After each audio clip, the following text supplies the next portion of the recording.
Hello, everybody. Thank you for tuning in to the Liberty Report.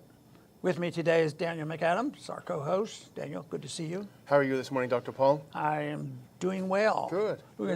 We're going to do this program a little differently. You know, essentially for months now, we've been talking about one issue. And we still will talk about it today because that's what people want to know about, and that is, of course, the lockdowns with coronaviruses, the lack of value for masks and social distancing and all that. We will talk about that with regards to what's going on in Florida, which is an astounding story on that. But there's another story today that got my attention, and we've talked about this, Daniel, mainly because we've worked on this issue together for a long time during the early part of this century, because it went on and still going on in a way because we're still involved in Iraq, trying to get the troops out and get people to stop. And how do you direct a president to deal with the troops? Because it becomes a technical issue. Can you just tell the president what to do with the troops? And we were very, very cautious about that, never giving direct orders to the president, do this, do that. The Congress has the power of the purse, but they shouldn't be telling the president what to do with troops. This has come up before since Trump was in. 2018 it came up, and the Congress was wanting to tell him what to do with troop movements. He can't bring troops out, but he made the point even then, which I agree with him, that it's a presidential function to be in charge of the military, especially in time of military action. It gets a little bit more confusing because that was written mainly during the time of war, so we only have pseudo wars, and so it confuses the technique on how you do this legislatively. But it's been around, and we worked on this, and presidents generally do exactly what they want. But what the Congress is trying to do now, Pelosi with her Republican allies, who are the warmongers, and they would like to say that Trump has a lot of nerve wanting to bring the troops home. In various places, you know, Afghanistan's the big issue right now. He's talked about it and moved troops around in Syria. So it's been used. We have those troops, and he has his arguments, we have ours, but he still has some authority to do that. But this is the big thing now, to try to curtail any apparent success for Trump, because I think he sincerely believes this. He talked about it when he was in campaigning and not doing all that well. He talked about how terrible those wars were, why we got stuck with them. So he's been pretty consistent on that. So he's now fighting this condition that they want to put on there and say you can't take the troops out. I think it's ironic. They send in troops without proper authority, but then when a president wants to remove the troops, then the Congress comes down, which should be allowed, and then they say, oh, no, you have to have proper authority. You have to get permission from us. So it's sort of a bit of irony there, and that's just how the legislative system works.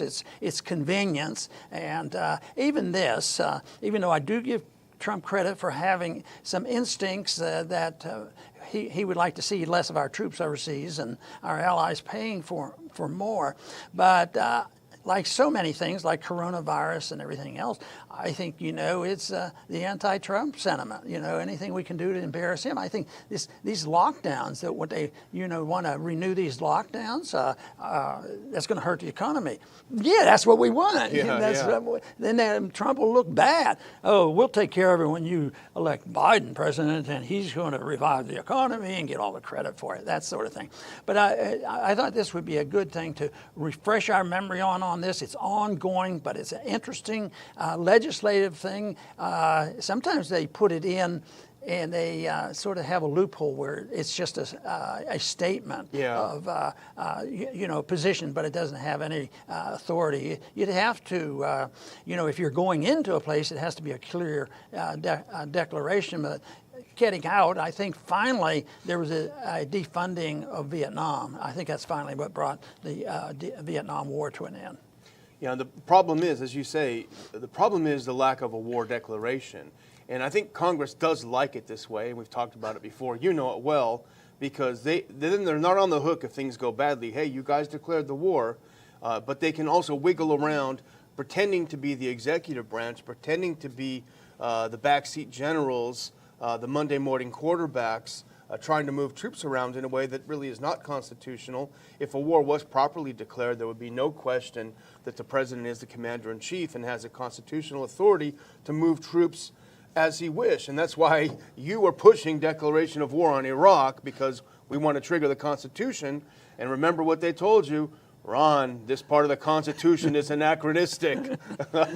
Don't bring that stuff up. Don't bring that up. But that's why they wanted it that way. That's why they wanted to do it. And I remember back in that time, because I was doing your foreign policy, and there were oftentimes you were disappointed because, of course, you were against the surge in 07, you were against the war in the beginning, and sometimes our friends, especially when the Democrats held Congress, we had a lot of allies in the Democratic Party against the war, and sometimes they would come up with a resolution that was probably well-meaning, but it tended to go overboard and to push a president, even though you don't like a strong president, beyond the Constitution, but within its constitutional bounds. And so we would try to tinker with it and say, hey, can you change this a little bit and make it more about the appropriation of funds, the authorization of funds, which is what Congress has the power. And so this is kind of that. This is all the bad things back then that you would have rejected, now coming back in a bipartisan way.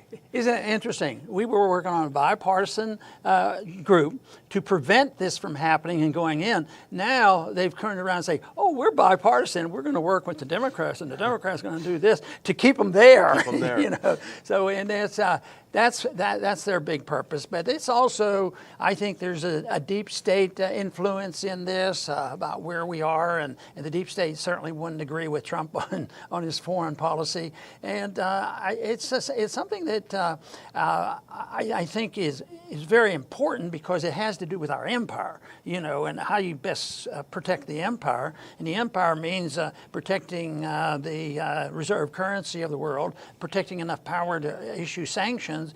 So this whole thing, since they'll never be satisfied, no matter what Trump would do, the only thing they can do is what they tried to do and failed when they tried to prevent his election.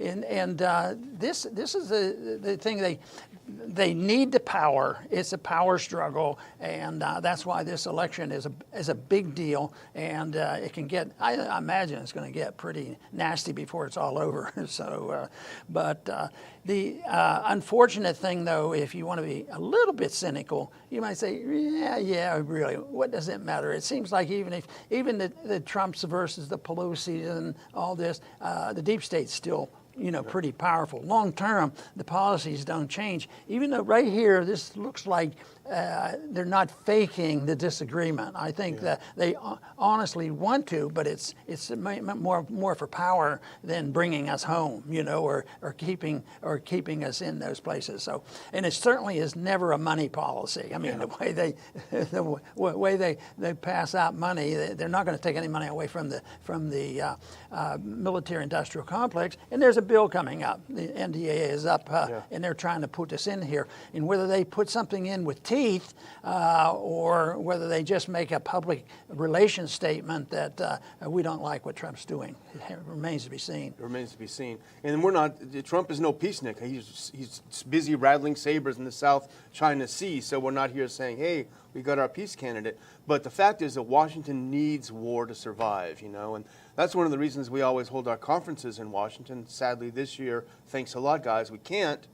But we hold it there because we want to be in their face, because this is where all the money is made, the war machine is made, where all the donations to politicians are made from the war machine. And that's why it's a bipartisan thing, because it's about money and power. But what they're talking about is not only Afghanistan, but also Syria, South Korea, and even Germany, where Trump wants to pull troops back. They want to block it. And what they do is that and this is what they did in 07, to clarify a little bit more what we said earlier, rather than explicitly blocking the funds, it was what they did in 07, because they didn't want to look like they weren't for the troops, they demand a series of benchmarks, and that's what they're doing now. Oh, okay, well, you can't pull out the troops until this, and this benchmark is met. And they're policy benchmarks, they're artificial benchmarks, and it really goes beyond what they should be doing in Congress. But something jumped out at me in this article, and we saw it on Defense One, which is a generally pro-military industrial complex website, but it does have good writing and good articles. But this is Professor John Owen, and I'll read this quote because I'm sure you'll have something to say on it. The head of the University of Virginia's Department of Politics. And he kind of gets Trump right, but he doesn't exactly see why, I don't think. And it's sort of a critique. Quote, Trump is not a strategic thinker, but he has some instincts that have been consistent. One of those is that the U.S. has fought a lot of worthless wars, in particular Iraq and Afghanistan, and the second is that the U.S. is being exploited by free-riding allies. The problem is he has very few in Congress who agree with him. True, true, and true. Boy. But the one point is, in the beginning, he is right, but that is how Trump got elected. That's what got him elected. Right, and he's safe there, and I think he's made an effort, but there's also some very powerful things happening in what he can do. And like you say, he's not exactly with us on foreign policy, but I think he should get the encouragement for this, these troop movements. He's in charge of it. The Congress, unfortunately, sets it up and allows it to happen, allows these pseudo wars to occur, and that's the way it's been run for a long time. But you know, even there's another person that wrote a book recently, and you will never guess. I think the guy's name was John Bolton. He had a little book. Do you know that he's on the side of being anti-Trump? He doesn't think that Trump should be able to bring troops home. That's the worst thing from his opinion that we should allow the president to do. Yeah, but constitutionally, he does have the right, especially even if it's a declared war. You can't tell the president how to maneuver the troops. I mean, like after World War II broke out simultaneously with Japan and Europe, and since it's been considered and is a real war, it can't be micromanaged. Somebody's going to have to make a decision if you want to win the war. In this case, though, it's so different. And we've already said this. This is one of the flaws in what they're trying to do: manage a war that's not a war, and doing it without a blatant violation of the Constitution. Yeah. Just as a footnote, I don't know if you noticed this. I wonder what the media is going to make of it. Did you see that Jeff Sessions was defeated in his primary against a Trump-backed candidate? And Sessions is really key in the beginning of the Russiagate. He's the one who recused himself from it for very dubious reasons. So I don't know what it means, but it's interesting. But so we'll follow this and we'll see what happens. We'll see if Trump's able to persevere, or even if he wants to. But let's switch over to something that we've been covering for a while, Dr. Paul, and that's the critical issue of Florida and Texas, and to a lesser extent Arizona, which are grabbing the headlines. In fact, let's look at this first clip. This is the scare headlines of the week. Florida surpasses 77,000 COVID-19 cases, 2,900 deaths, health officials say. This is the scare quotes, and you'll see it everywhere from Drudge to every one of these news outlets that are obsessed with this. But what's fascinating, and I saw this last week, and I didn't really say anything because I just wasn't sure and I didn't want to bring it up. But let's look at that next clip. This is a Twitter account, Rebel Cole, who first brought this up back on July 11th. This is a scandal begging for press coverage.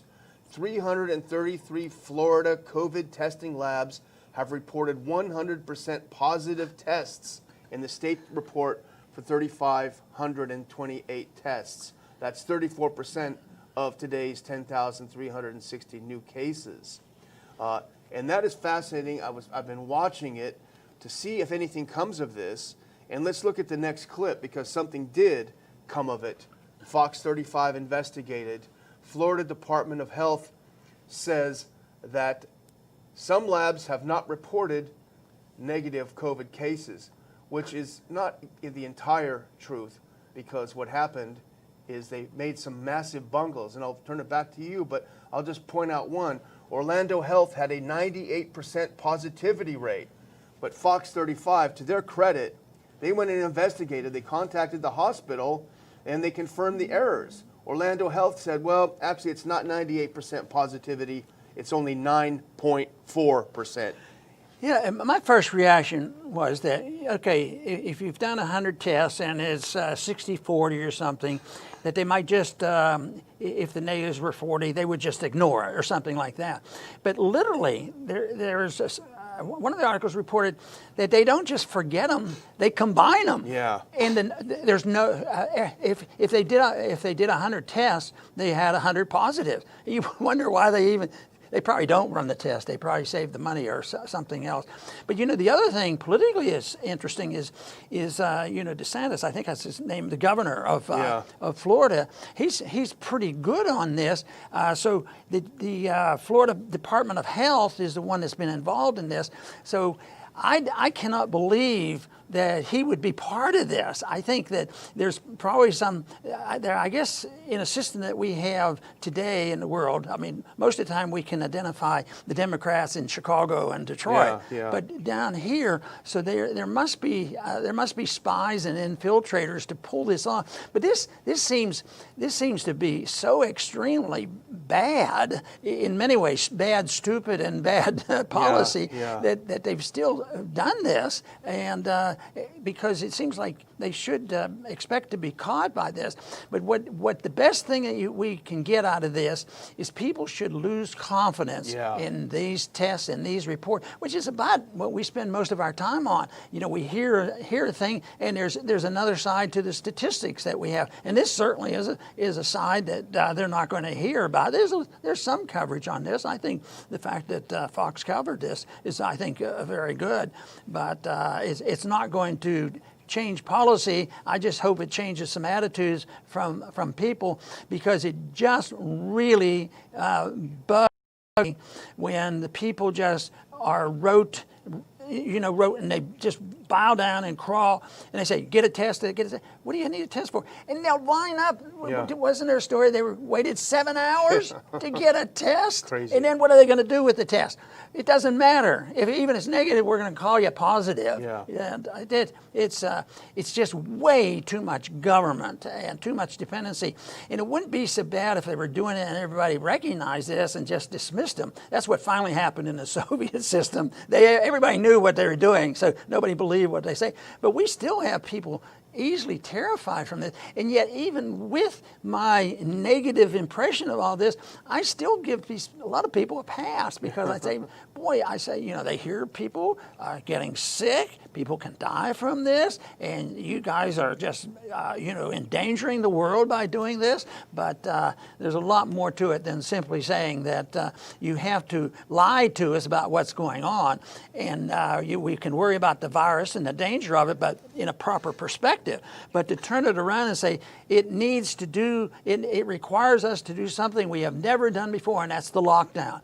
And now the stories you read, lockdown's probably going to kill more people than the coronavirus. And it may have already happened, but it's just, once again, how are these problems solved? Is it centrally by politicians and bureaucrats and money grabbers and all these things? And then there will be an incentive to make things worse and use it for political reason. So it is a mess, and I think it's an outgrowth of the fact that our country is bankrupt. I wrote that little article a while ago. We're bankrupt. Financially, we're bankrupt, and morally, we're bankrupt. So this invites this, and I think the disgust with what's happening invites the extremists to get in office, and they're there, and who knows? I think this is an important election. Not that I think the Congress can change the country. The country has to change the Congress. But what if they get 10 more dedicated Marxists in there? That would be a bad sign, I tell you.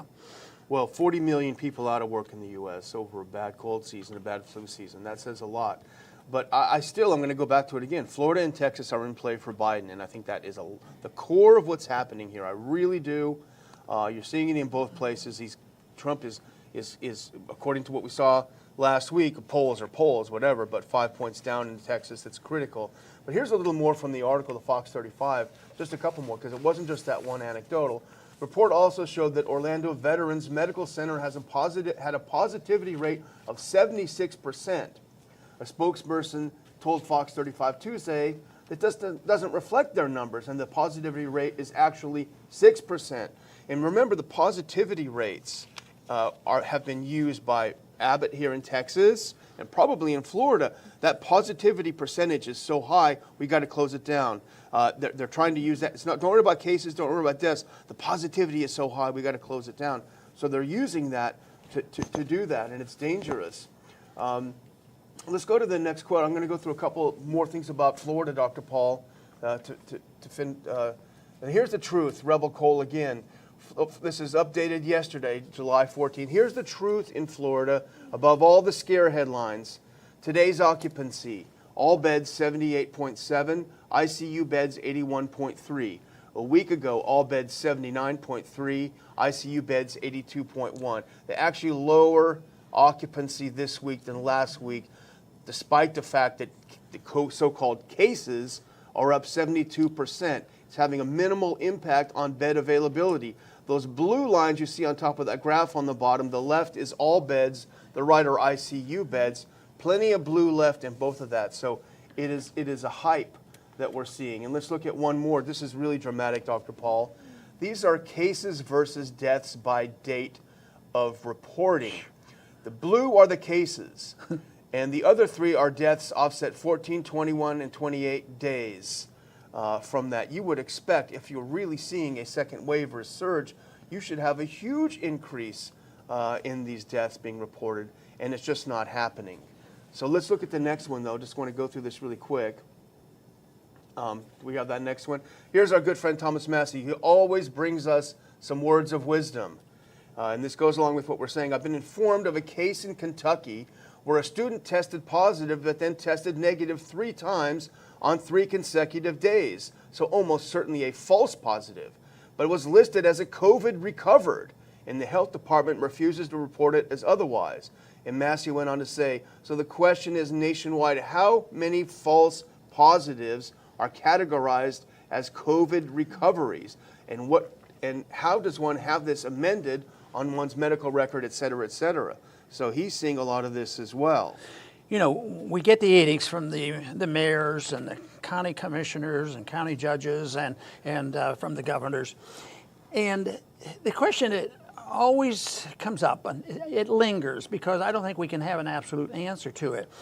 Is it all designed by very, very efficient conspirators getting together and saying, well, this is what we have to do, and here, Governor, this is what you're going to have next week. Get prepared because we do need the lockdown, and it's going to be very, very important. And, you know, you might say, well, yeah, maybe that's the way it works in Chicago or someplace else. But is it... Are they capable of doing this and having everybody just chime in?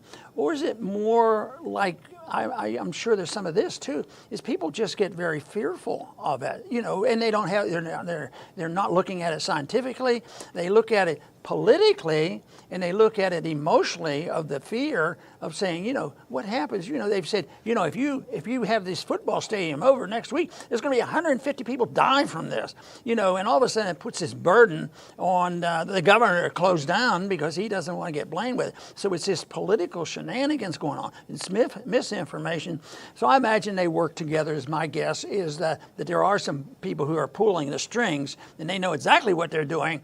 But I think a lot of people that go along, you know, every mayor, you know, he says, I read it. It sounds horrible. People are going to die, and I don't want to be responsible for anybody. I'm going to vote for lockdown. But nobody will die from lockdown. They just get a vacation. Sure, it would destroy thousands, if not tens of thousands of people's livelihood, and a lot of sickness and illnesses and a lot of deaths come from it too. That's right. Well, I'm going to close out with a good news story because that's how I am. Let's look at that last clip, and this is going to warm your heart. Quarantines or not, Americans descend on summer vacation spots. And this goes with the theme that you've always said, no matter how miserable they try to make life for Americans, they'll find a way. They'll break into a park and let their kids play. They'll go to an underground restaurant. Though my dad was saying he went to a speakeasy barber yesterday to get his hair cut in California. You had to knock on the door and they look through and let you in. Here's what's happening in America. If Americans were terrified of coronavirus, they wouldn't be defying all efforts to make it unpleasant and impossible to vacation and actually going out on vacation. And that's what they're doing. Here's a little quote from the article, Dr. Paul. You'll be proud. This is a fellow Texan. I think it's bull blank, blank, blank, blank, quote unquote. They're saying the mask should work, so why should you be quarantined, said Chris Fry, 59, a feed company manager from Dimmitt, Texas, staying in his cabin near Red River. 45-minute drive south in Taos Plaza, Louisiana tourist Christy Brazel was frustrated. They're taking away our liberty, she said, and we're going to defy them and go out on vacation. So hats off to the Americans you that are go. defying that. And I think if the people had the ability to make their own choices, which is what it's like, you know, if we ever see a free society again, people make decisions about their health, and we're taking risks and everything that they do.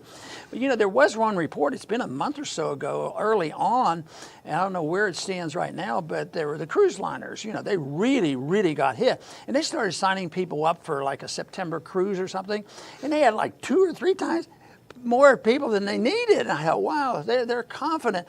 I imagine they've been able to, you know, have another siege of infections and knock it down, or somebody's going to write some rules, because that wouldn't be good. But I think that was the instinct, having a good time and forget it. This is, you know, we'll get over this. That's generally what happens with these infections. They don't last forever.